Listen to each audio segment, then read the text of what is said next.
Hello, everybody. Alongside Don Helbig, I'm Ryan Sir, and welcome to the Pick Six, the podcast by the Attractions Group, where we bring you the latest stories from the attractions and amusement industry. Now, Ryan, before we dive into this week's Pick Six, let me remind our listeners where they can tune in to the Attractions Group podcast. You can catch us on your favorite podcast platforms, and be sure to subscribe, like, and follow. Because that's what all the kids are Ryan, doing. that's right. Ryan, get us started. What's story number one? Story number one. So, SeaWorld Entertainment Incorporated is rebranding as United Parks and Resorts Incorporated effective February 12th, 2024. Now, this change reflects the consolidation of its 7 brands across 13 parks in the US and Abu Dhabi. The stock ticker on the New York Stock Exchange will shift from SEAS to symbol PRKS, with trading starting February 13th, 2024. Notably, this only impacts the parent company's name, where individual parks will retain their identities. Don, it's been seized for a long time. Why are they doing this?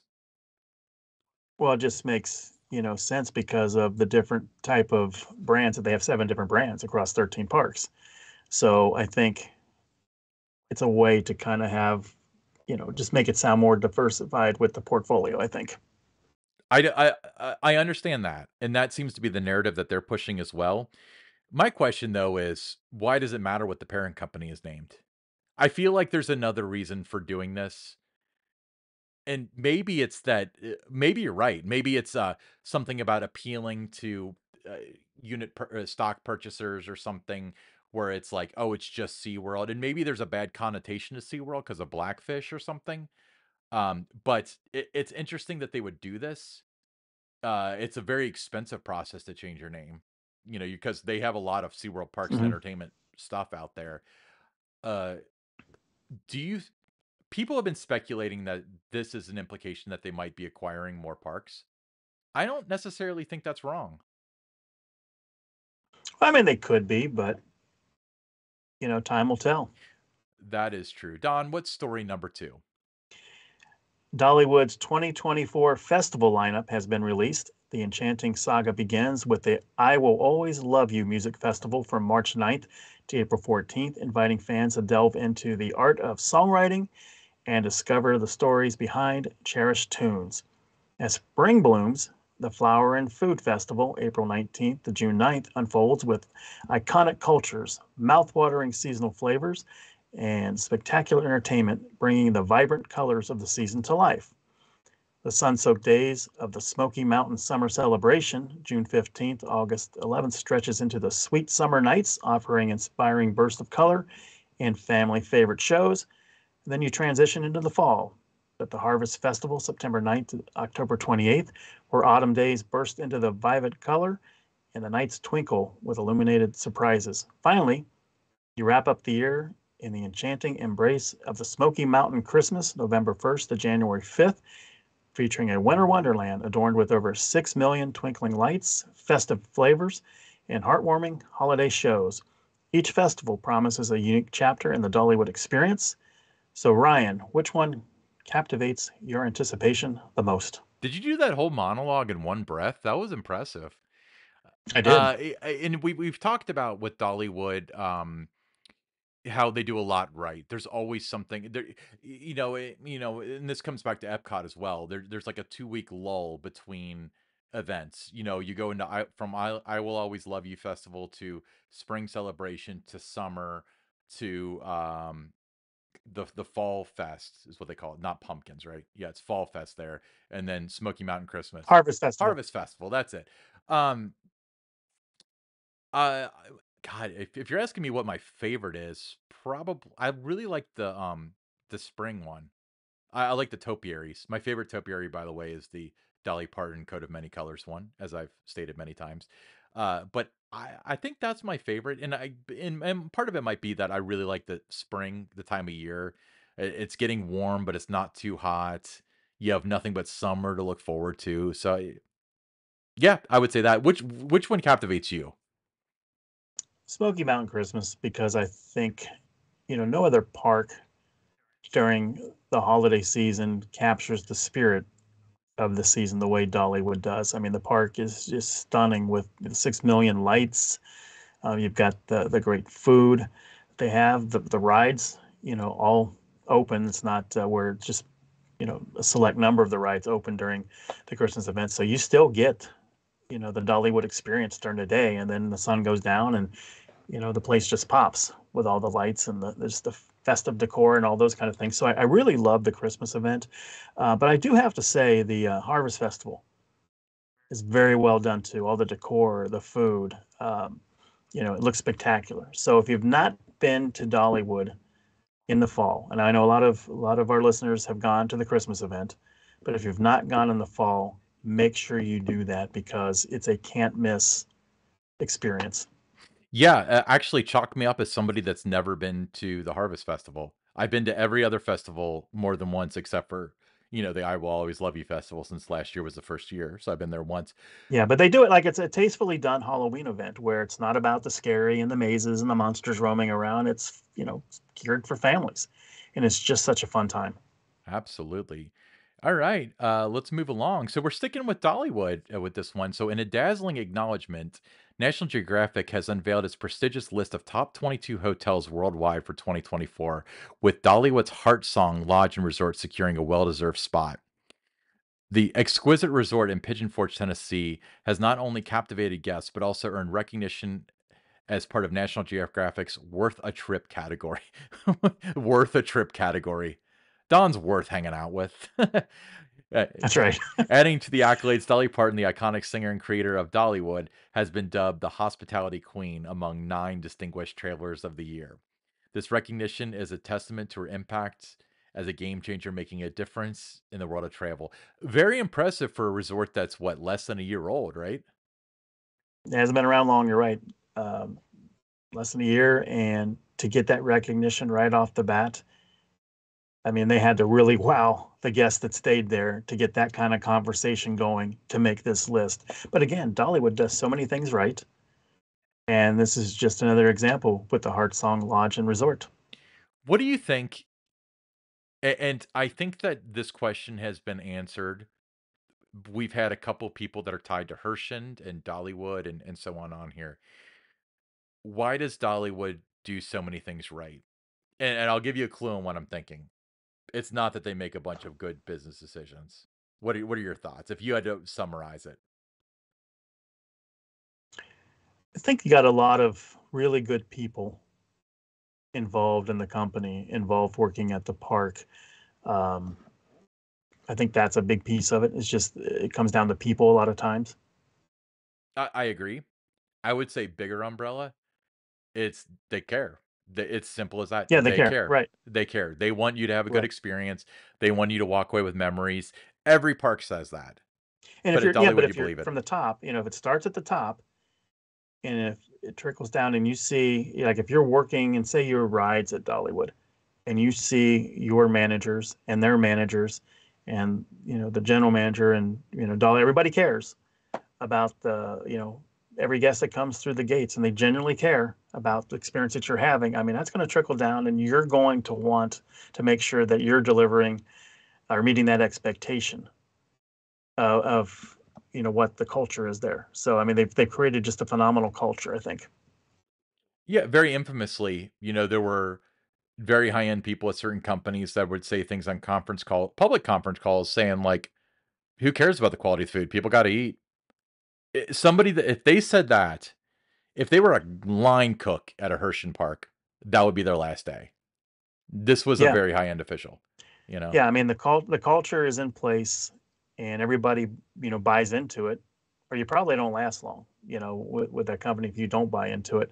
But they do generally care about every guest, and if there is something that goes awry, and they're going to work hard to fix it and fix it there, and everybody seems to be empowered to fix any kind of issues that would come up. And part of it is Southern hospitality. It's the culture.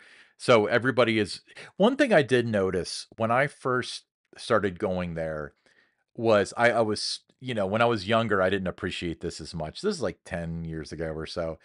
But like I was always annoyed that The ride operators would like say hi to everybody as they're checking the restraints. I'm like, oh, these operations are terrible.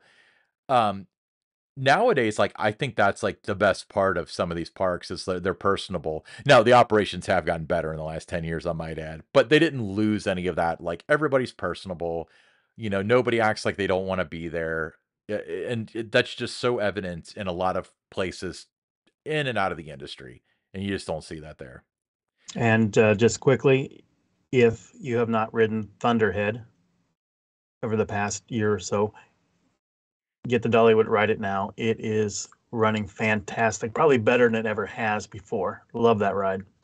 Oh, yeah, dude, Thunderhead, was pretty good when I rode it the first time 10 years ago, and then several years ago, I rode it, and it was like, "Yeah, I'm good with once," and now it's running like it's brand new. Whatever they did worked. And then ride Big Bear Mountain, which isn't too far from it. Alright, moving right along. Well, get ready for the magical Animals Aglow Lantern event at the St. Louis Zoo in Missouri. Opening on March 13th and running on select dates until May 5th, this enchanting experience will dazzle you with over 60 larger than life Chinese lanterns and captivating plant and animal shaped light displays scattered throughout the zoo. I like turtles. Yeah, absolutely. We always throw in these zoo these zoo stories, but, uh, They're important. 60 larger than life Chinese lanterns. Are they the ones that you light and, like, let go, you think? Or, or are they, like, on display? It looks to me like they're going to be on display. Okay, I was gonna say 60 large. Larger than life Chinese lanterns. Yeah, that would be a fire hazard if they did 60 giant lantern. Yeah, Because and animal shaped light displays. I mean, this is going to be really cool. yeah, I love how zoos have been able to, not necessarily if this one obviously opens in March, which is probably still a pretty slow season for 'em, unless it's like field trip season or something, but there's something about this particular season that they needed this in order to draw more. I'm guessing March 13th through May 5th tells me that they're open till 5 normally, and they're thinking we can do a full turnover of people. Like we can repopulate the park between 6 and 10 or something. So, yeah, fantastic. They do a great job with that. All right. Moving right along, Pixar Place Hotel, now opened at Disneyland Resort in Anaheim, offers guests an imaginative twist on hospitality. In the spirit of Pixar's creativity, the fully renovated hotel, situated on the site of the former Paradise Pier Hotel, is a whimsical haven adorned with vibrant character artwork from beloved films like The Incredibles, Turning Red, and Toy Story. The grand opening on January 30th, 2024, showcased lively characters and provided a playful glimpse into the Pixar inspired atmosphere. Upcoming additions, such as the rooftop pool bar, Small Bites, promise more delightful surprises for visitors eager to experience a dash of Pixar style sweetness in every detail. I have not made it out to Disneyland, but I remember seeing that they announced that this was ready to rock. And it's a big deal, isn't it? Yeah, we did talk about it a few weeks ago as part of the Pick Six that they were ready to open this. Um, I really like the way that, whether it's Disney parks, what we're seeing, with Universal, that, um, Dollywood, that they're really making the hotel experience more than just a place to get some sleep. It's part of the experience when you go down there. I mean, there's a lot of activities, a lot of things for kids to do. You want to spend more time in the hotel. I think it's really great to see over the last 10 years how the hotels and resorts have kind of evolved to become an experience rather than just a place to stay. I uh I completely agree. Um I think that it's a huge revenue generator is the hotels. And if you can draw people to there as opposed to staying at the Hilton down the road slightly cheaper, that's what you need to do for the sake of business, you know? Oh yeah, yeah. Okay, final story, and I really found this story, fascinating. Matthew Abels uncovered a forgotten 1978 Walt Disney World ticket, initially priced at $8, and a family keepsake. Despite apprehension, he decided to use the well-preserved ticket at Magic Kingdom. So in a TikTok video, which has nearly 9 million views, Abels recounted how, upon presenting the vintage ticket, a cast member initially stamped it with void. However, a short time later, he was pleasantly surprised when he received a yellow pass granting him access to the park for the day. Hmm. Now, today's one-day ticket to Magic Kingdom, it ranges anywhere from $109 to $164. So contrasting significantly with the original $8 value of Abel's find. Upon successfully entering the park, Abels couldn't contain his amazement, stating, "I can't believe this actually worked." Now, this discovery transformed an old family keepsake into a remarkable and cost-effective Disney experience for Abels.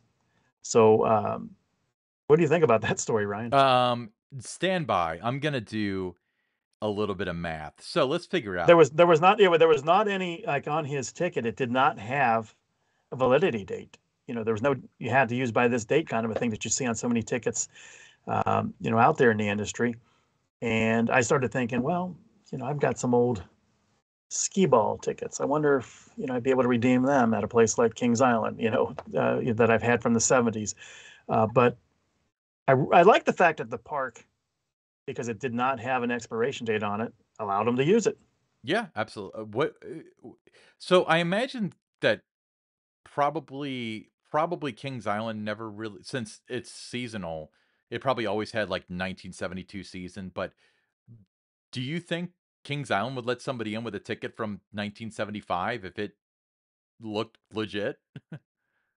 It looks legit, yeah. But I mean, those do have only valid for the season which it was purchased for because it is a seasonal park. So they always had that kind of disclaimer on there. Yeah, so, I did the math and I used an inflation calculator.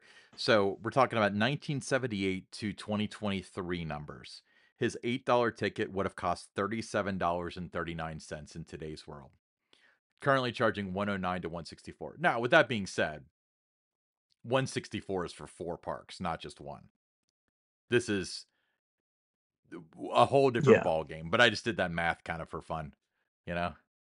yeah, yeah. But I mean, he just hopped on a plane to see if it would work, and it did. I guess he would have been prepared to buy you know, the the gate price if it wasn't accepted.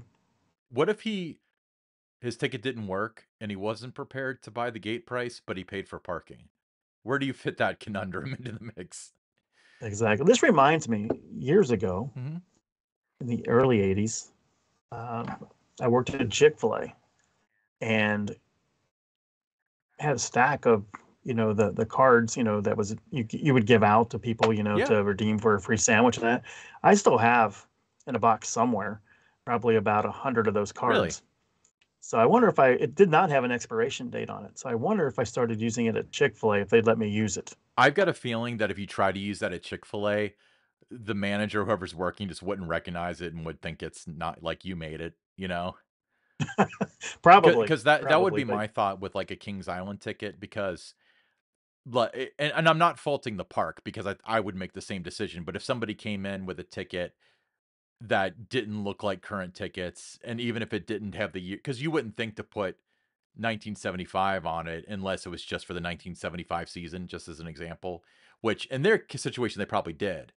But let's say this was just a ticket, they were just selling you a ticket, which in 72, that might have been what they did. I have no yeah. idea. But, if you walk in and you've got this ticket that looks nothing like their tickets, they probably tell you to go away, you know? So, um, but the thing though is, Yeah, but I just found that to be an interesting story and just thought we'd include that in our pick six because it's a little yeah, different. I actually had heard that story before you included it in the pick six, but I'm glad they made good with it, and it's a good story, and it's a good showcase of Disney World's customer service level because they did not have to do that. Let's be honest. 9 million views on TikTok. Hmm. Yep, going viral without even That's trying. what it takes. Absolutely, Okay. Don. Let's move on I to. posted a TikTok video like 4 months ago, and I think I have four I views don't on it. I But don't have a anyway, TikTok account, so I've got 0 views. Let's move on to the listener question. all right. This one comes from Morris Oglethorpe.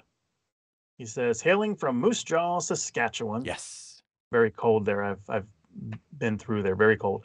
Because I go on annual summer pilgrimage to the United States for a roller coaster trip. This year, I aim to collect new credits by experiencing Snoopy's soapbox racers at Kings Island and Good Gravy at Holiday World, both Vekoma Boomerang coasters.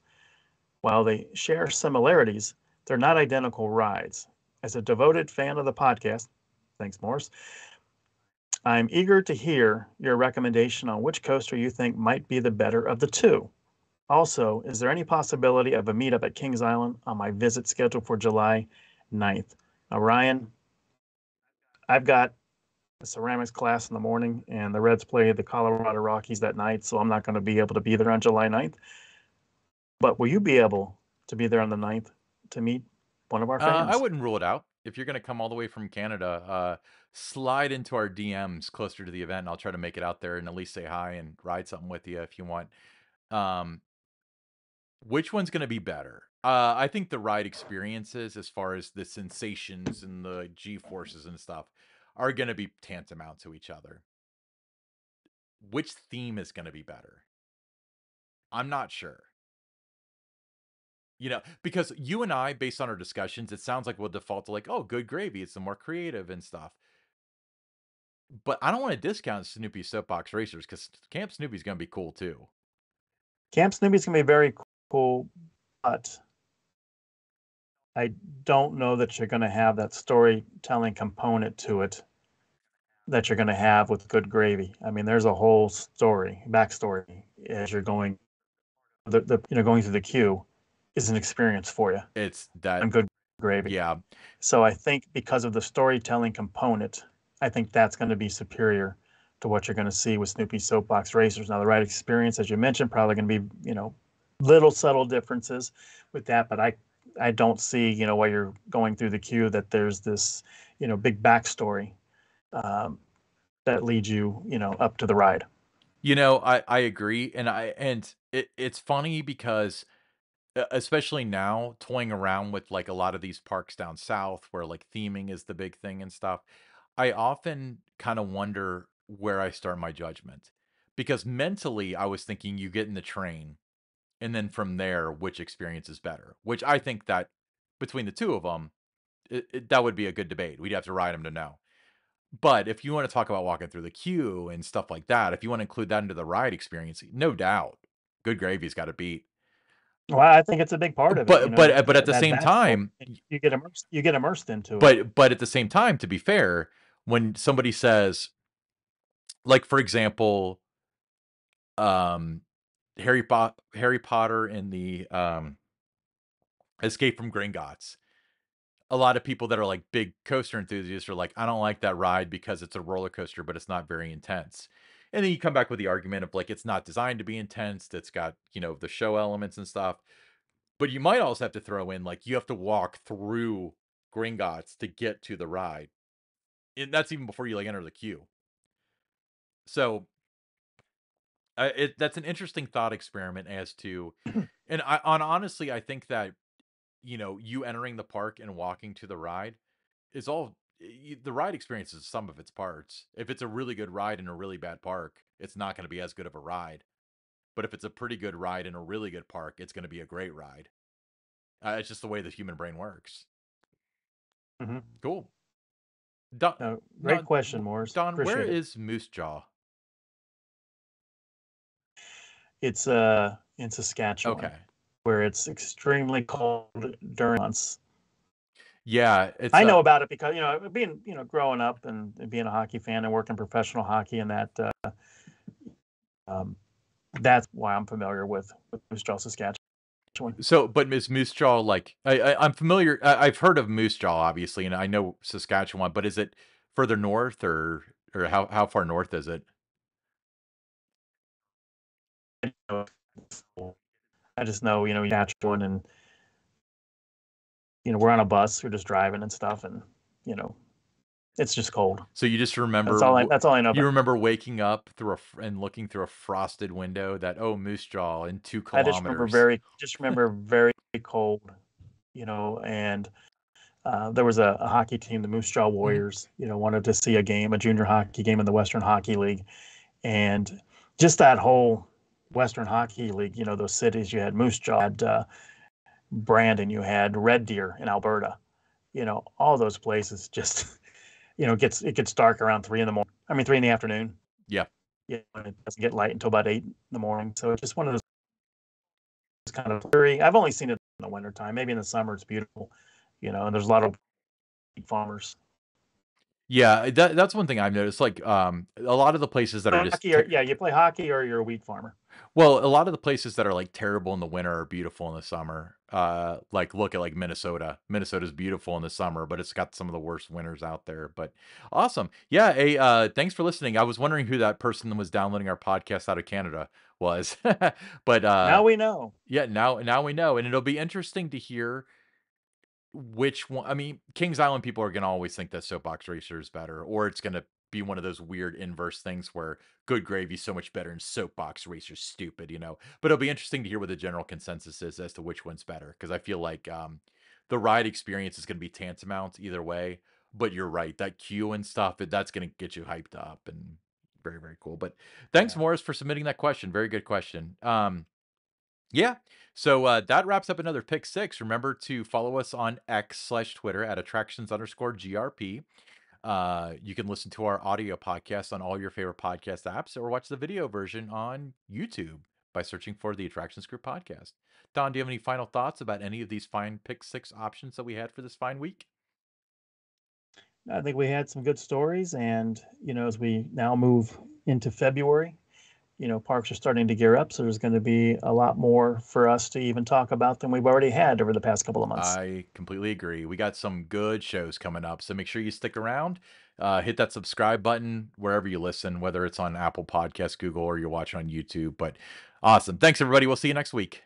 Back here live at the Waterfront Village with my friend the zombie, Jonathan. You're looking good. Jonathan just got an awesome face paint job. What do you think? I like turtles. All right, you're great zombie. And good times here at the Waterfront Village, open for the next 11 days.